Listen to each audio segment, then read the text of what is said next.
Golconda jewels వారి కొత్త brand Purvi light weight లో హెవీ డిజైన్ ఈ నవంబర్ 1 కూకట్పల్లిలో గ్రాండ్ ఓపెనింగ్ వివరాలకు సంప్రదించండి. నమస్తే రమ్మగారు. నమస్తే రమ్మగారు, సంకటహార చతుర్థి అంటారు కదా, ఆ రోజు యొక్క విశిష్టత ఏంటండి? సంకటహార చతుర్థి అంటే శుక్ల చవితి కాకుండా కృష్ణ చవితి, అంటే పౌర్ణమి తర్వాత వచ్చే చవితిని సంకటహార చతుర్థి అంటారు. ఆ రోజును కనుక పూజ చేస్తే సంకటాలు తొలుగుతాయని, కష్టాలు తొలుగుతాయని చెప్తారు. మామూలుగా మనకేమిటి, వినాయకుడికి ఎప్పుడు చేసుకుంటాం మనము? ఈ భాద్రపద శుద్ధ చవితి నాడు వినాయక చతుర్థి ఆయన జన్మదినమని, ఆ రోజు ఆయన జన్మించాడని భావించి ఆ రోజే గణాధిపత్యం వచ్చిందని అయ్యవారికి వాళ్ళ పూజ చేసుకుంటాం. అయితే అన్ని నెలల్లోనూ, ప్రతి నెలలోనూ కూడా పౌర్ణమి వెళ్ళగానే వచ్చే 4వ రోజుని సంకటహర చతుర్థిగా భావించి పూజ చేస్తారు. చవితి వినాయకుడికి ఇష్టం. ఈ కృష్ణ చవితికి కనుక పూజ చేస్తే ఆ రోజు సంకటాలు తొలగుతాయని, ఏ కష్టంలో ఉన్న వాళ్ళైనా వాళ్ళ పూజ చేస్తే విశేషమైన ఫలితం లభిస్తుందని చెప్తారు. ఈ దానికి చాలామంది రాజులు ఈ పూజ చేసి చాలా అద్భుతమైన ఫలితాన్ని పొందిన వాళ్ళు అట్లా మంచి మంచి కథలు చెప్పబడ్డాయి. కథ చెప్పుకుందాం, ఎలా చేయాలో పూజ చెప్పుకుని కథ తర్వాత చెప్తాం. అలాగేనండి.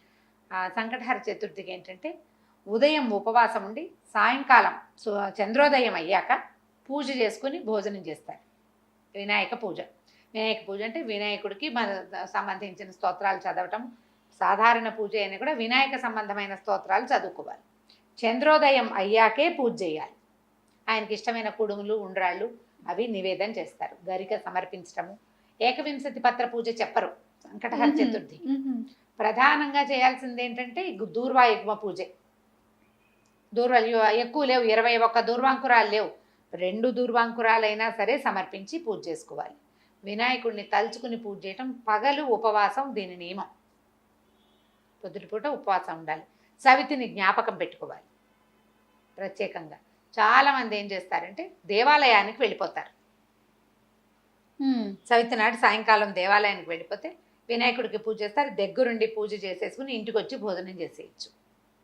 ఇంట్లోనే అలా చేసుకుందాం అని భావించే వాళ్ళు కుడుములు కానీ, ఉండ్రాళ్ళు కానీ ఏదైనా ఒక పదార్థం చేసుకోవటం. సూర్యాస్తమయం అయ్యాక దీపారాధన చేసుకుని చంద్రోదయం అవుతుండగా గణపతి పూజ. మన దగ్గర ఎట్లాగో గణపతికి సంవత్సరం అంతా చేసుకునే పూజ పుస్తకం ఉంటుంది కదా, ఏటా చేసుకునేది. ఆ పుస్తకం ఆధారంగానే చక్కగా చదువుకోవటం, స్తోత్రం, ఆయనకి పూజ అది సమర్పించి తర్వాత నైవేద్యం పెట్టి హారతి ఇచ్చి ఇవాళకి అయిపోయింది భోజనం చేయటం. అది ఎట్లా అంటే ప్రతి నెల కనుక చేస్తే చాలా విశేషమైన ఫలితాన్ని ఇస్తుంది. పిల్లలు ఇబ్బందుల్లో ఉన్న వాళ్ళకి, సంతానం తాలూకు ఇబ్బందులు తొలుగుతాయి. సంసారపు కష్టాలు వాళ్ళకి తొలుగుతాయి. వ్యాపారంలో ఎన్నిసార్లు మొదలుపెట్టినా వ్యాపారం ఆగిపోయేవాళ్ళు, తర్వాత ఉద్యోగార్థులు, ఏ ఉద్యోగము రాని వాళ్ళు, అలాంటి వాళ్ళు ఈ సంకటహార చతుర్థి చేస్తే, అది ఎట్లా చేస్తామంటే వినాయక చవితి నాడు చవితి చేసుకుంటాం. అవునండి కదా.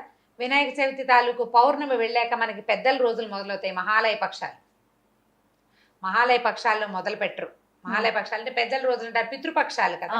అందుకని భాద్రపదం వెళ్ళాక ఆశ్వీజ చవితి నుంచి మొదలు పెట్టుకోవాలి. సాధారణంగా 5 చవితులు చేసుకోవటం, లేకపోతే 9 లేదా 11 చవితులు చేయటం. 11 అంటే మనం ఆశ్వీజం మొదలు పెట్టామనుకోండి, ఆశ్వీజము, కార్తీకము, మార్గశిరము, పుష్యము, మాఘం 5 రోజులు, 5 నెలలు. తర్వాత చైత్రము, వైశాఖము, జ్యేష్టము, ఆషాఢము, శ్రావణము, అక్కడికి 10 రోజులు, 10 నెలలు. తర్వాత వచ్చేది ఏమిటి?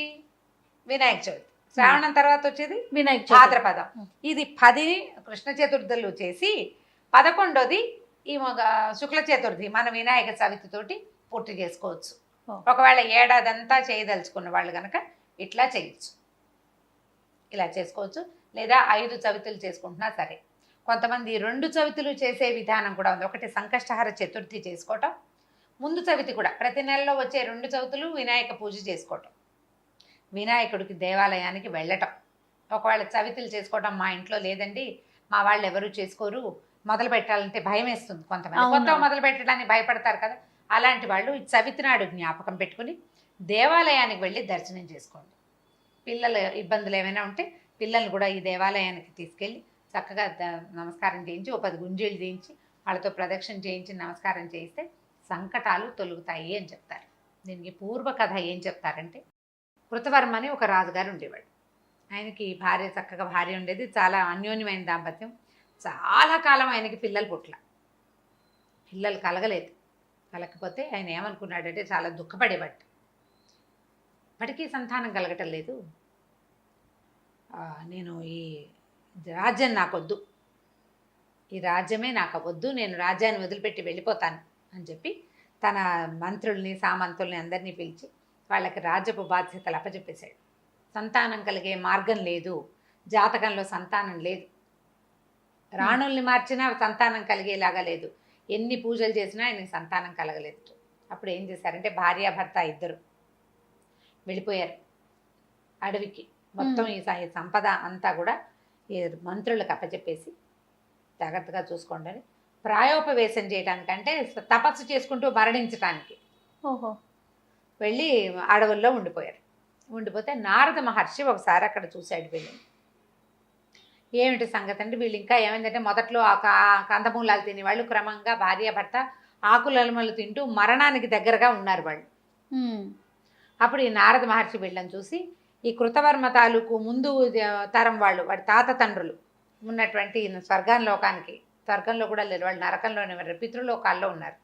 అక్కడికి వెళ్ళి మీ వంశం వాడైన కృతవర్మ సంతానార్థి, అతనికి పిల్లలు కలగలేదు, మరి ఏ పాపం వల్ల పిల్లలు కలగలేదో తెలీదు, అతను ప్రాయోపవేశానికి సిద్ధంగా ఉన్నాడు అని చెప్పేసరికి ఆయన ఏం చెప్పాడంటే, అయ్యా నాకు ఒక్క సహాయం చేయండి, మా వాడి దగ్గరికి వెళ్ళి వినాయక వ్రతం చేయమనండి, సంకష్టహార చతుర్థి వ్రతం చేయమనండి. అది ఎప్పుడు చేయాలి? పౌర్ణమి వెళ్ళిన 4వ రోజున వినాయక వ్రతం చేయాలి. వ్రతం చేస్తే సంతానం కలుగుతుందని మా అబ్బాయికి చెప్పండి. ఆ వ్రతం చేయటమే మేము ముందు అవతారాల్లో కూడా మేము అదే చేశామని చెప్పారు. చెప్పేసరికి నారద మహర్షి వచ్చి ఈ కృతవర్మకి బోధించాడు. నాయన, సంతానం లేకపోతే ఇట్లా చేయకూడదు, ప్రాయోపవేశం చేసి నువ్వు పోయావనుకో మీ పితరులు, మీ తాత తండ్రులు ఏమవుతారు? అవును, వాళ్ళకి నీళ్ళు ఇవ్వడానికి నీకు కొడుకైనా ఉండాలి, కనీసం కూతురుంటే దౌహిత్రుడైనా ఇస్తాడు. అవకాశం లేకుండా చేసేస్తావు, నీ తాత తండ్రులంతా బాధపడతారు, నీ పితృదేవతలు దుఃఖపడుతున్నారు, నువ్వు ఈ చతుర్థి వ్రతం చేసుకో అని చెప్పాడు. చెప్పేసరికి ఆయన సరేనని ఈ సంకటహార చతుర్థులు చేయటం మొదలుపెట్టాడు. అనతి కాలంలోనే ఆయన భార్య గర్భవతి. సంతానం కోసం మరి ఈ తపశ్చర్య మానేసి పూజ చేసుకోవటం మొదలుపెట్టి సంసారంలో పడ్డారు మళ్ళీ వాళ్ళు. గర్భవతి అయ్యేసరికి అబ్బో ఎంతో సంతోషించారు, వేడుకలు చేసుకున్నారు. ఈవిడ గర్భవతి అన్న కబురు తెలియగానే ఈయన రాజ్యానికి తీసుకెళ్ళిపోయారు వాళ్ళంతా వచ్చి.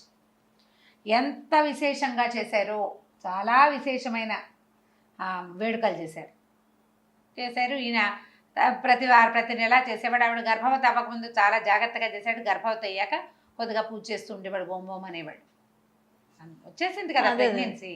అయితే ఏమైంది, కొన్నాళ్ళకి ఆవిడ 10 నెలలు 11 నెలలు అయ్యాక కన్నది పిల్లవాడు. చంద్రుడు లాంటి ముఖం, ఎంత బాగున్నాడో పిల్లవాడు. కానీ చేతులు పాదాలు లేవు, అంగహీనుడైన కుమారుడు కలిగాడు. పిల్లవాడు మహాందంగా ఉన్నాడు, చేతులు లేవు, కాళ్ళు లేవు. ఆవిడ విపరీతంగా ఏడ్చింది. ఏం చేసుకోను ఈ శిశువుని నేను? రాజ్యానికి ఉత్తరాధికారి కావాలని, పెద్దలకి నివాపాంజలి ఇవ్వాలని కన్నాము, వీడికి చేతులు లేవు, కాళ్ళు లేవు, ఇంత అంగవైకల్యంతో పుట్టిన బిడ్డ భగవంతుడు ఎందుకు ఇచ్చాడు నాకు ఇటువంటి బిడ్డని? నేనేం చెయ్యాలి అని విపరీతంగా దుఃఖించింది. అయితే అప్పుడు 100 మంది ఋషులు వాళ్ళు వచ్చి, అమ్మ, కార్యకారణ సంబంధం ఉంటుంది ప్రతిదానికి. ఒకటి జరిగిందంటే దానికి ఒక కారణం ఉంటుంది, ఇలా జరగడానికి దానికి ఒక కారణం. దీనికి ఇప్పుడు నీకు నీ పెద్దలకి నీళ్ళు ఇవ్వడం కోసం జన్మించిన కుమారుడికి చేతులు వస్తాయేమో రేపొద్దున, పిల్లవాడిని సంరక్షించండి అని చాలా చెప్పారు. చెప్పేసరికి సరే ఏం చేశారు, కృతవీర్యుని కుమారుడు కార్తవీర్యుడు అని పేరు పెట్టి పెంచుకున్నారు పిల్లాడిని. పిల్లాడికి 9 సంవత్సరాలు 11 సంవత్సరాల దాకా వయసు వచ్చింది. బొడుగు చేశారు. బొడుగు చేసిన అబ్బాయి జపం చేయలేడు, ఏం చేయలేడు, చేతులు లేవు కదా. అలాగే పెరిగాడు. రాజు చేయవలసిన క్రియగా చేసేసారు, యజ్ఞోపేతం వేసి పెట్టారు. అయితే అబ్బాయికి 11 సంవత్సరాలు వచ్చిన తర్వాత దత్తాత్రేయ స్వామి వచ్చారు ఇక్కడికి. వచ్చి, నీ అపురూపమైన నీ కుమారుడిని చూడడానికి వచ్చాను నేను, చాలా అపురూపమైన కుమారుడు కలిగేట నీకు, వాడిని చూడడానికి వచ్చానంటే బాధపడ్డారు. కానీ వీళ్ళు ఆ పిల్లాడిని తెచ్చి చూపించారు. చూపిస్తే ఆయన కృతవీర్యుడు చాలా దుఃఖపడ్డాడు. నేను సంకటహార చతుర్థులు చేశాను, చతుర్థి వ్రతాలు చేశాము కుమారుడు కోసం, ఎందుకు గణపతి నాకు ఇటువంటి కుమారుని ఇచ్చాడో తెలియలేదు నాకు అంటే ఈయన ఏమన్నాడంటే, నువ్వు వ్రతం చేసేటప్పుడు ఆచమనాదులు సరిగ్గా చేయవలసిన క్రియలు కొన్ని సరిగ్గా చేయకపోవటం వల్లే ఉండవలసిన కొన్ని అవయవాలు లేకుండా పోయాయి. నీ తాలూకు కర్మానుభవం వల్ల నువ్వు పొరపాటు చేసావు, అది పిల్లవాడు అనుభవించవలసి వచ్చింది. వీడి అనుభవ కాలం తీరిపోయింది అని ఈ అబ్బాయికి ఏకాక్షర గణపతి మంత్రాన్ని ఉపదేశం చేశాడు.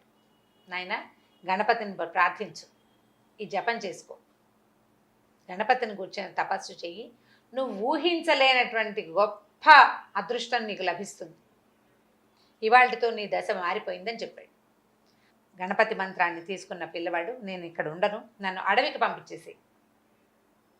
అడవికి పంపించాలంటే పిల్లాడిని అడవలేడు, ఎవరినైనా పంపాలి. అప్పుడు ఒక మనిషి వాహనాన్ని ఏర్పరిచి, నరవాహనాన్ని, ఈ పిల్లవాడిని అక్కడికి అడవిలోకి పంపించారు.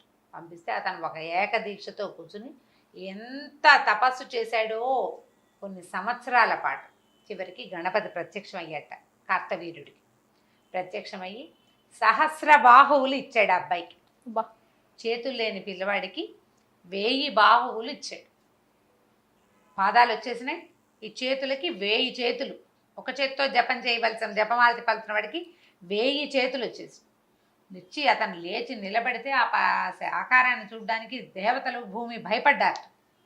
అంత శరీరం వచ్చింది అతనికి తపశ్చర్య వల్ల.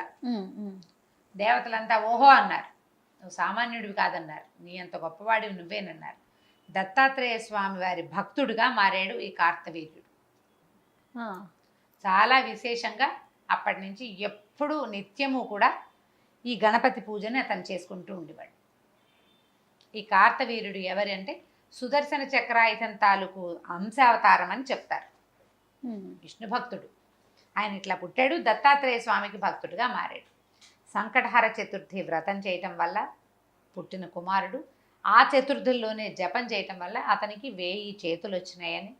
తర్వాత ఆయనకి పరశురాముడి వల్ల ఆయనకి గర్భభంగం జరిగింది, శాప విమోచనమై మళ్ళీ సుదర్శన చక్రాయుధంగా మారిపోయి వెళ్ళిపోయాడు వెనక్కి. ఈ విష్ణుమూర్తి అంశం కలిగినటువంటి దత్తాత్రేయ స్వామి త్రిమూర్తి అవతారుడు. దత్తాత్రేయ స్వామి భగవంతుడు తన భక్తుణ్ణి ఎట్లా కరుణిస్తాడంటే, ఒకటేమో దత్తాత్రేయ స్వామిగా వచ్చి ఇతనికి మంత్రోపదేశం చేశాడు. అవును. పరశురాముడుగా వచ్చి అతని శాప విమోచనం చేశాడు. తన భక్తుడైన సుదర్శనాన్ని తన చెంతకే చేరుకున్నాడు విష్ణుమూర్తి. ఈ కథకి కారణం మహాగణాధిపతి యొక్క పూజ. ఆ సంకటహర చతుర్థి పూజ వల్లే ఇతనికి భూలోకంలో పుట్టడం కుదిరిందనమాట. ఈ కథని చెప్తారు. సంకటహర చతుర్థి చేసిన వాడికి, సంతానం లేని వాళ్ళకి సంతానం కలుగుతుంది.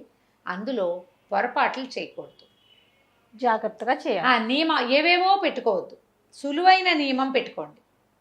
పగలు ఆహారం తీసుకోము, అన్నం తినం, పగలు అన్నం తినం, రాత్రి అన్నం తింటాం. ఓకే, నువ్వు ఇంట్లో చేసుకుంటావా గుళ్ళో చేసుకుంటావా నియమం పెట్టుకో.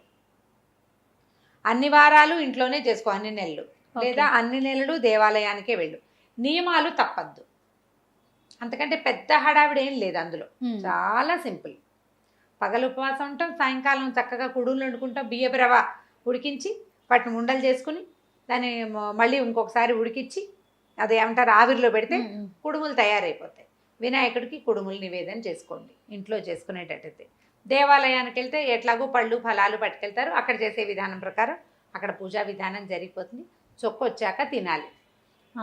నేను ఇవి ఏవి చేయలేనండి అంటే గణపతికి దండం పెట్టుకోండి, మీకు చాతొచ్చిన స్తోత్రం చదువుకోండి, కుడుములెద్దు, అరటిపళ్ళు కొబ్బరికాయ నివేదన చేసుకోండి, పొద్దున్న చేయండి, సాయంకాలం దీపం పెట్టుకున్నాక భోజనం చేయండి.